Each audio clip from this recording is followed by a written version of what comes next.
He's not just winning. When he beat Errol Spence for Undisputed, he dominated and stopped Errol Spence in a manner not many people saw coming.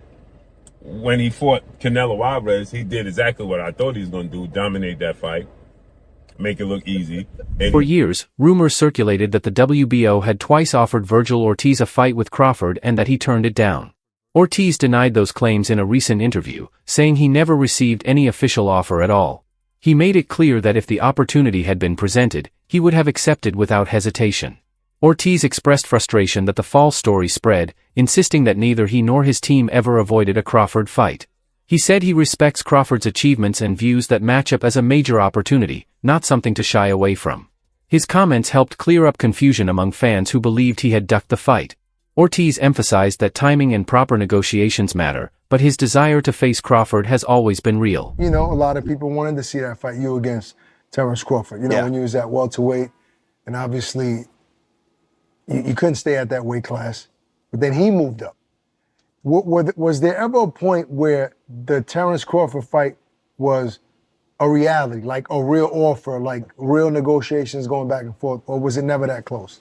It was never that close, man. So, you know, I know a lot of people say that the WBO president said that we turned on the fight. I never got an offer. I wouldn't have said no. I would not have. I wanted that fight so bad. I mean, I'm not the type of person to say, I want to fight this guy and keep pushing it and then get the opportunity and say no. There are fighters like that. I'm not like that. Yeah, you know, we believe that. I would have said yes. We believe that. But what about your trainer, Robert? Have you ever had a conversation with him about the Terrence Crawford fight? More with my dad. Okay. More with my dad. You know, there were some days where he'll be like, you beat him if you fight like this, or if you fight like this, you don't beat him. So, really? Your father really said he would tell me. No, he tells me the truth. He tells me the truth. If you fight him like this, you beat him. Other days, you're not gonna beat him like this. You know, you might not remember, but when we had our show, I believe it was called Sweet Scientist at the time with The Zone, and we had you on, and you were one of our first guests, and I asked you about Crawford, and you was like, nah, not yet. I'm not ready for him.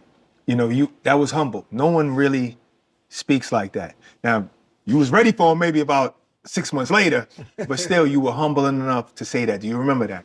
I don't. You know, no, I don't. Hell no, you can't. You got him with